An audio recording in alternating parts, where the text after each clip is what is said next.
Hello Kathden fans! Spotted si Sir Alden ha. Malapit sa kina Ma'am Catherine mga kasembreros Antipolo Rizal. Nasa Cainta siya kanina, just in ito mga kasembreros. Siya po ay bumisita sa tahanang walang hagdan. Sobrang nakakaiyak, no? Sobrang nakaka-touch mga kasembreros itong ginawa ni Sir Alden dito. And may isa dito na pasyente doon sa ang tahanang walang hagdan, para siyang foundation, no? At saka may hospital din siya mga kasembreros. Ang cute din ng caption dito kasi although may sakit na yung binisita ni Sir Alden dito, yung isa dito, marami siyang binisita na marami siyang parang pinuntahan o nilapitan ng mga taong may sakit doon. Sabi dito sa isa ni Rina Joy Delwa Narzoles, dalawang Richard na yan, Richard Jake Narzoles at saka Alden Richards. Thank you po sa grocery at gift. Tapos nilapitan niya dito yung parang lalaki na naka ano siya doon, no, naka stay in or parang na ospital mga kasembreros. So parang bata pa itong isa, no, parang ito na ospital mga kasembreros. Hindi ko lang sure kung parang lifetime yung kanyang sakit mga kasembreros. Medyo mahina kasi yung audio. Malayo yung camera mga kasembreros kay Sir Alden at saka dito sa kanyang kinakausap. So tapos yun, no, siguro may cash ito sa loob, hindi lang niya pinakita mga kasembreros. Siguro mga 5,000 or 10,000 mga kasembreros, no, na binibigyan niya sa kanyang nilalapitan doon. Meron ding isa dito na babae naman siya, tapos ay nako hindi ko maatim ito mga kasembreros, itong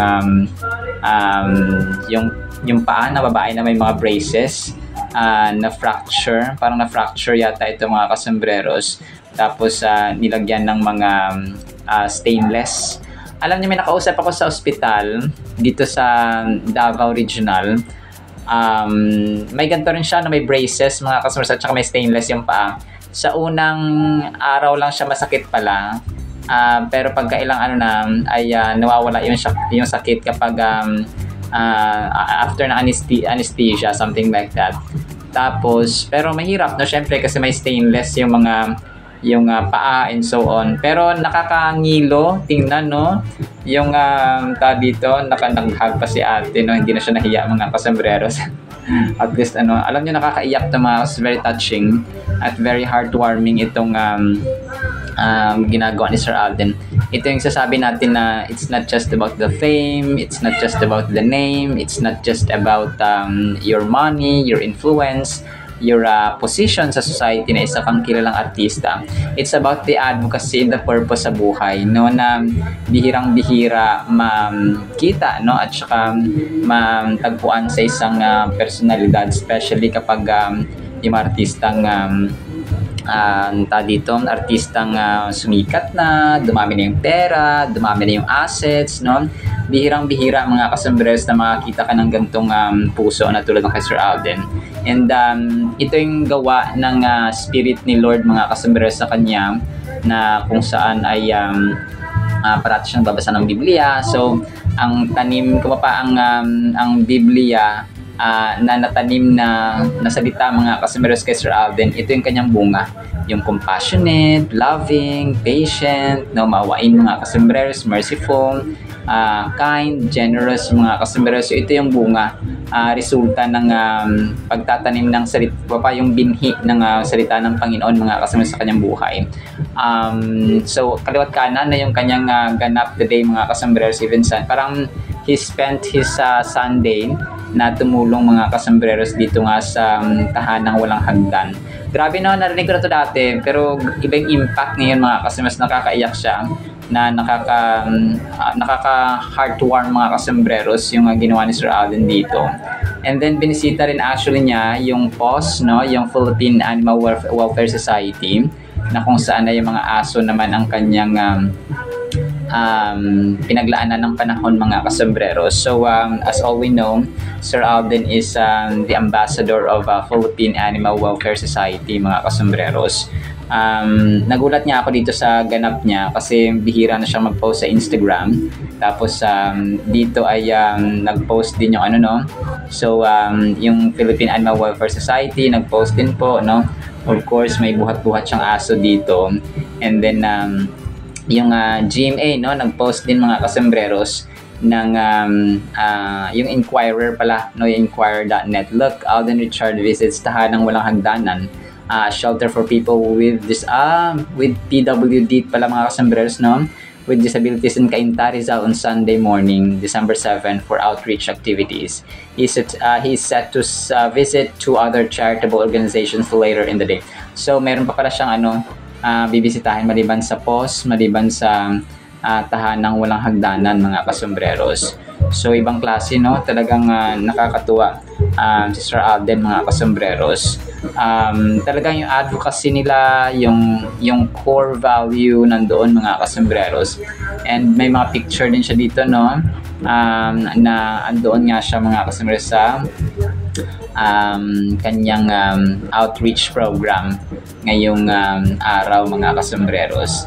And then ito, so sa kotse siya mga kasembreros sa labas.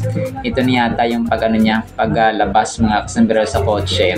Tapos ay parang nag-aayos si Sir Alden, no, naka-glasses. Si Phenomenal Box Office Cinema King mga kasembreros. And nakakatuwa talaga yung ginagawa ni Sir Alden ito mga kasembreros kasi siya, no, hindi lang niya na maintain yung kanyang spotlight sa showbiz, pero maging sa kanyang advocacy mga kasembreros. Meron pa ditong pinost ang PEP, yung Philippine Entertainment Portal. Ito yung mas longer version ng kanyang visit sa PWDs mga kasembreros sa tahanang walang hagdanan mga kasembreros. So nakakawa, no, sobrang nakaka-touch ito mga kasembreros. Namigay rin siya of course ng McDonald's, no, pakain si Leysam, ayan dito rin po mga kasembreros. So nagsalita rin dito ang mga may PWD.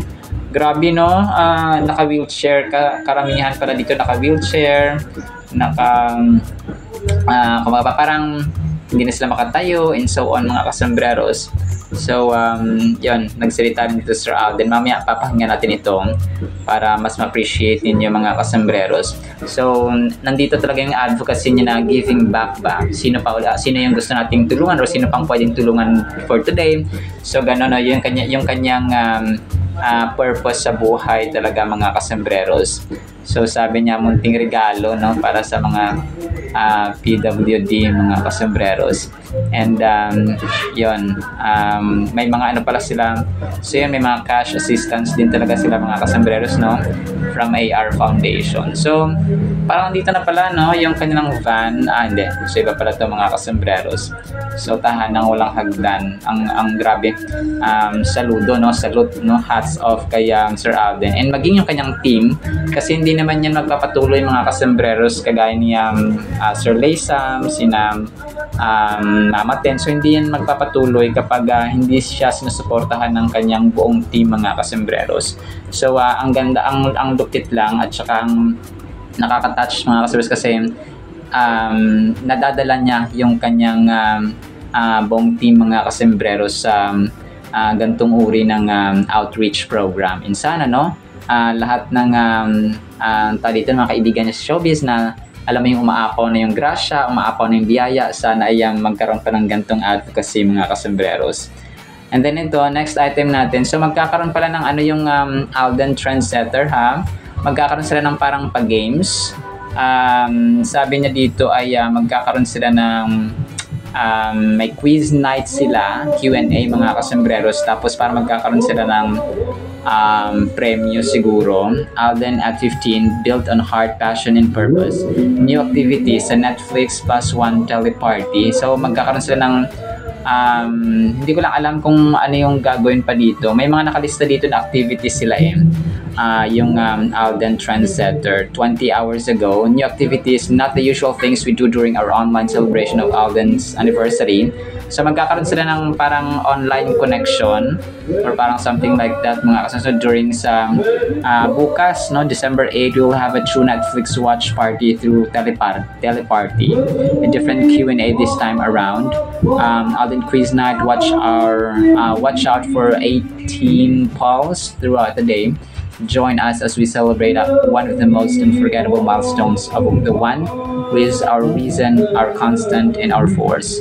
So the man we proudly stand, Alden Richards. So yun, active din talaga ang fandom ni Sir Alden mga kasembreros. And then ito, pinagtabi-tabi ng isang admin, si Ma'am Catherine, si Daniel, si Alden, si Kenneth, yung doktor, na crush mga kasembreros ni Ma'am Catherine noong bata pa siya.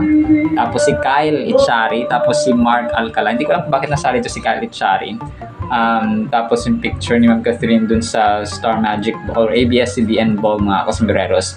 Alam ko ano to yung Star Magic Ball ay 2024 lang siya umattend. Yung 2025 parang hindi. Parang yung sa Star Magic hindi siya pumunta, pero sa ABS-CBN Ball hindi ko lang kung ngayong December nila gaganapin mga kasembreros. So of course no, Alden pa lang sa kalam dito at saka mananalo mga kasembreros. So ito yung GMA kakapost lang kanina. Ito na yung ginawa nila parang yung may boses na quick kindness mga kasembreros. So sabi dito ni Sir Alden, marami sila actually pero siya yung pinaka-leader. So ang pinakaunang sinabi niya ay change begins when you choose to care mga kasembreros. So change begins when you choose to care. So parang sabi niya dito ay i-join or mag-join tayo mga kasusno sa quick kindness. So meron silang meron siyang mga kasama dito, sina Julian San Jose, sina Ruru Madrid, sina Miguel Tan Felix, sila Isabel Ortega, sina Shuvi Itrata, sina Kailin Alcantara, si Allen Ansay, si Rita Daniela, si Isabel Ortega, si Shaira Diaz, no? At saka si Prince Clemente, si Jessica Villarubin. Yung iba dito hindi ko makilala mga kasembreros. So ito rin po no, si Sir Alden ang pinakauna at saka pinakahuli mga kasembreros sa video na ito. So kakapost nito ng yung campaign ito ng Click Kindness mga kasembreros. So together we can create the impact we need. Click Kindness, it starts with me. So yun mga kasembreros no, yung campaign ng Jamie. Ang ganda no? Ang ganda ng kanilang campaign na ito mga kasembreros sa mga social media, sa mundo ng social media ngayon na kung saan ang mga tao ay puro hate, puro comment, puro lahat na parang gusto ng lahat sila, paniwalaan sila, yung gusto nila puwersa and so on. So yung itong campaign tulad nito ay kailangan natin mga kasembreros sa ating mundo ngayon, especially ang social media ay talagang toxic na mga kasembreros no. So kailangan nating magkaroon ng gantong mga uri ng campaign mga kasembreros. And then ito, ang cute ng ginawa ng isang fan dito na cat din no. Pinagtabi niya yung picture ni Sir Alden mga kasembreros. Lakas na talaga, congrats on your first 10 kilometer ever. So si Sir Alden ay yung kanyang Nutri-Chunks naman ito na fun run. Tapos itong kay Ma'am Catherine nga nung kakatapos lamang na Rexona 10-miler series mga kasembreros. So nasa era sila ng kanilang individual na mga ganap mga kasembreros. And then ito, next item natin mga kasembreros. Na-recall no? Itong time na na nasa labas or papuntang labas na si Ma'am Catherine at Sir Alden. Ang nakakatawa kasi dito ay parang sa showtime yata sila dito pupunta or parang sa ASAP mga kasembreros. Ang nakakatawa kasi dito at saka di ba dapat nasa labas na sila nasa labas sila ng studio, nasa labas, wala na sila sa show, I mean wala na sa mall tour, wala na rin sa set, no? Nakahawak kamay pa. So Sorry po. Nakaangkla pa rin si attorney at saka si Alden, mga kasembreros. So imagine niyo, hindi nito part ng promo, wala na sa script, pero ang dalawa ay parang naalala ko tuloy sa premiere night nila na hinahanap niya ni Ma'am Catherine yung kamay ni Sir Alden doon sa may trio. Yung pa-picture lang dapat na trio na aura-aura lang dapat ba. Tapos si Ma'am Catherine ay hinanap yung yung kamay ni Sir Alden. Parang nasanay na siya na parang naka-program na sa kanya na pag ganyan si Tisoy, angkla agad. So ganun yung nangyari, mga kasembreros. So yung picture taking nila nung sa premiere night ay kasama si Direk Cathy. So sabi nung photographer or videographer, dapat lang, parang aura-aura, wala mo nang hawak ng kamay and so on. So si Ma'am Catherine, dahil nga naka-register na sa kanyang isipan at sa kanyang sorry po, practice lang naka-angkla, mga kasembreros. So yun, talagang ang kulit lang ni attorney at saka ni client, mga kasembreros. Kahit wala na sa script, kahit wala na sa set, kahit wala na sa taping or nasa shoot, ay nasa pa rin sila, naka-angkla pa rin ang mga kamay, mga kasembreros. So which is napapansin talaga at pansin na pansin na mga Cathinatics, mga kasembreros, na yung kamay ay naka-angkla pa rin yan kahit wala na sa set at wala na sa script. So ganun lang sasabi ng mga tao, mga kasembreros, nakahawak kamay pa rin sina attorney at saka si client, mga kasembreros. So hayaan na natin, ang importante ay masaya sila at saka they're happy being together, mga kasembreros. So yun ang pinakamahalaga sa lahat, na tayo rin po ay natutuwa, mga kasembreros, kapag ito ang kanilang ginagawa. Alright, so yan lang actually sa ating Kathleen items, sana po ay pakinggan po natin ang Word of God. Today is December 7, 2025.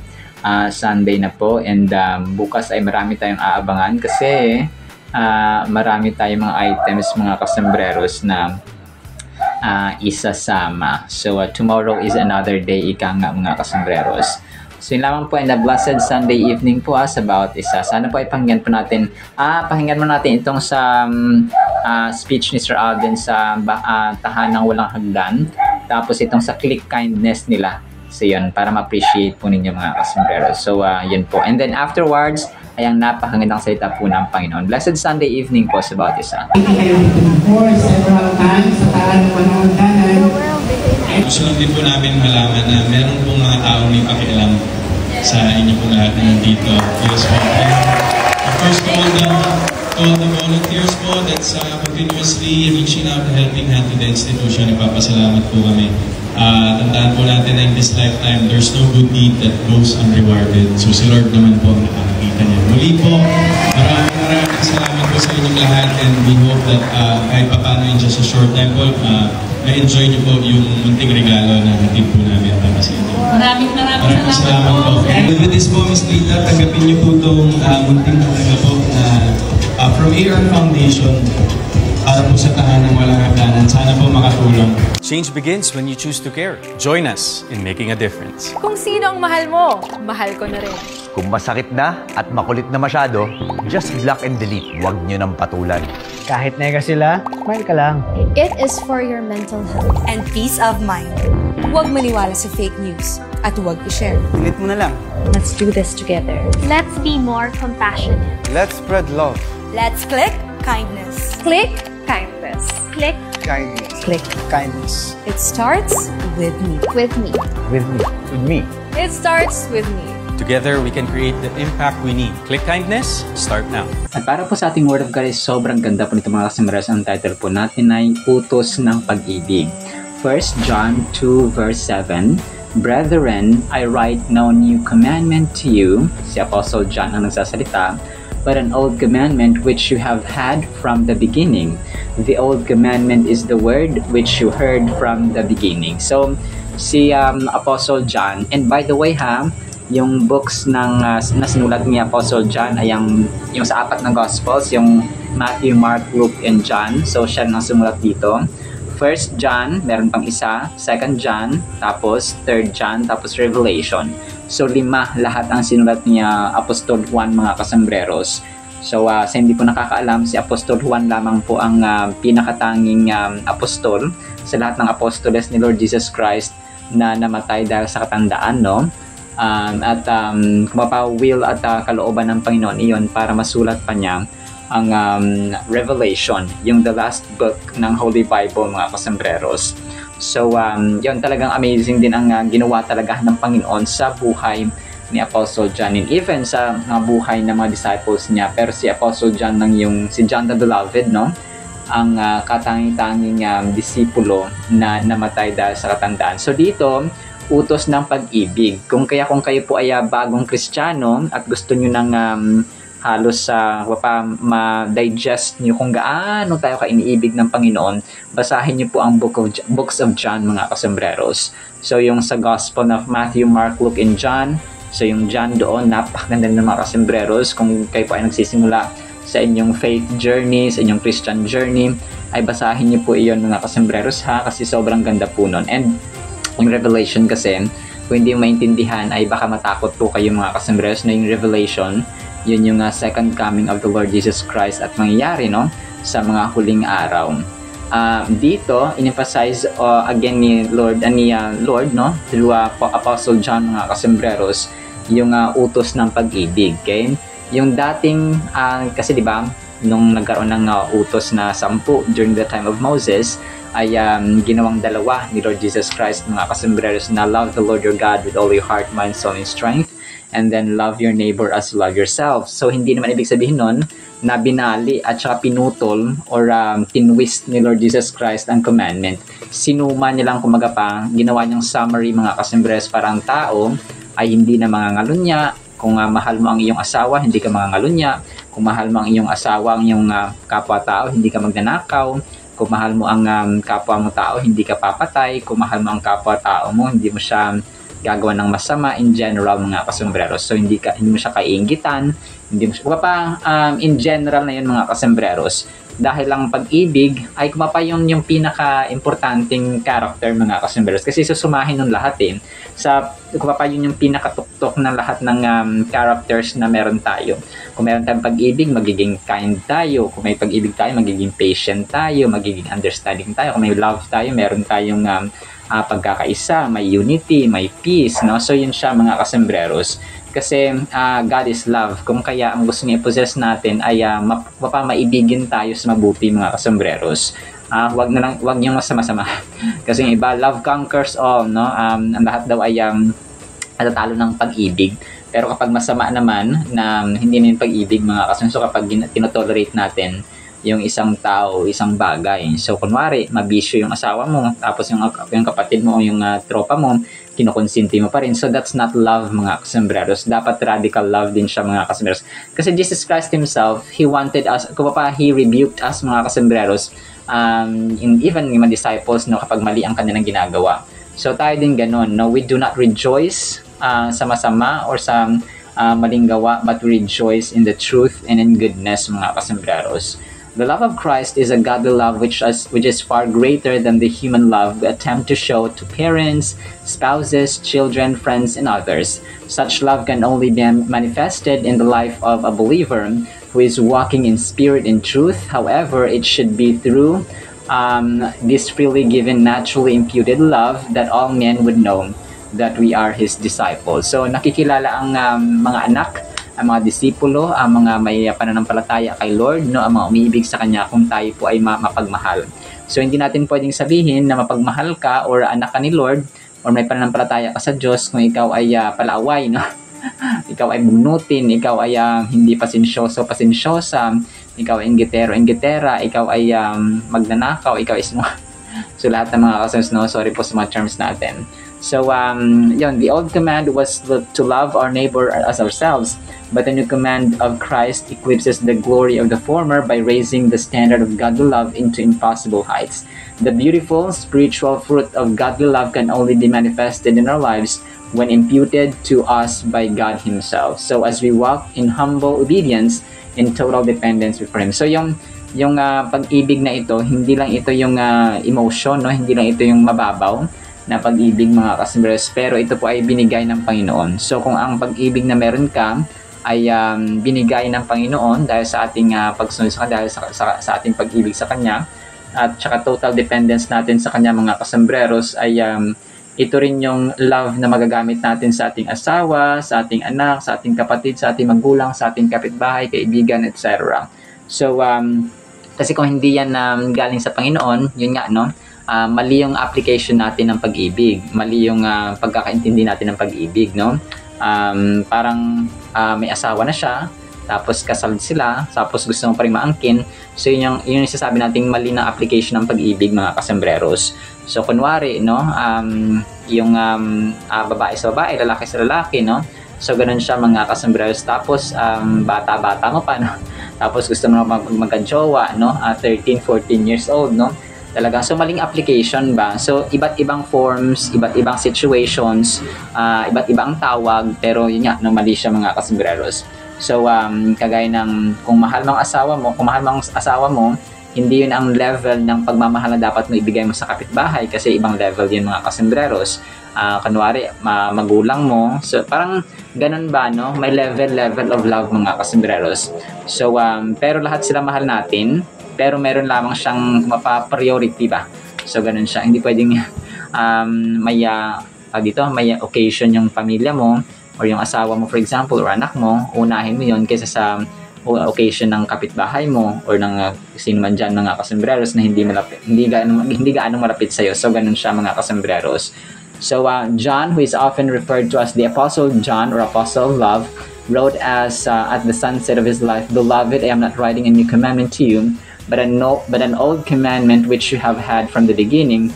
The old commandment is the word which you have heard through the ministry of our Lord Jesus Christ." So, yun siya mga, as I've mentioned earlier, ito yung ito yung si Apostle John mga kasembreros na sa mga huling araw, no, sunset ng kanyang buhay ay matanda na siya dito mga kasembreros, no, habang sinusulat niya itong kanyang mga books mga kasembreros sa epistles niya or sa letters niya mga kasembreros.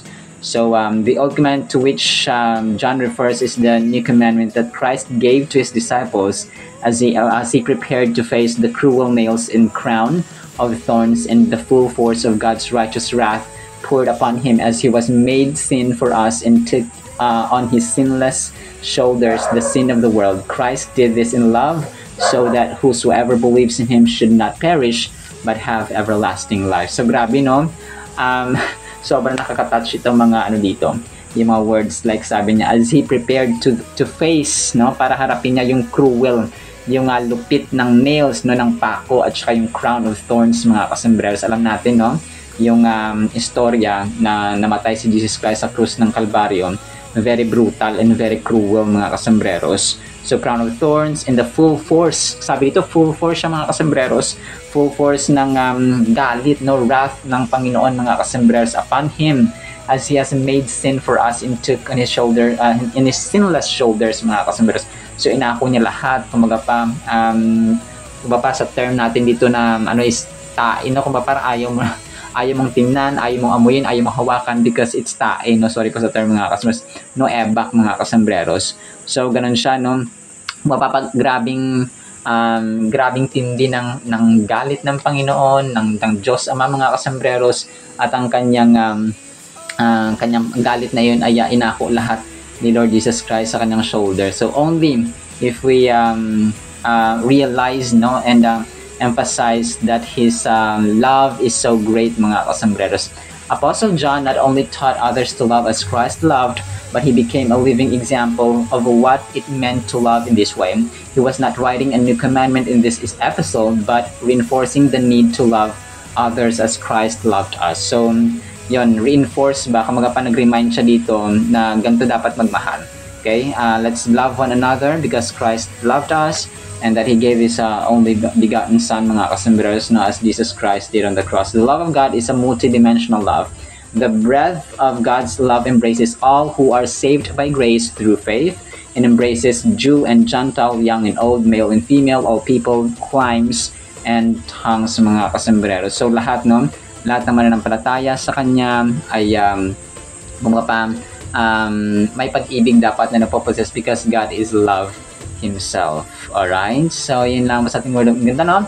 Ang ng verse ito mga kasus. But in the meantime, yun lang sa ating word of God, ha? Ipagpalaan po tayo ng pag-ibig na nagmumula sa ating Panginoon Diyos, imputed sa atin mga kasambreros pag-asa at saka pananampalataya sa Kanya. In Jesus' mighty name we pray. Amen and amen. See you sa next segment mga kasambreros and paalam po.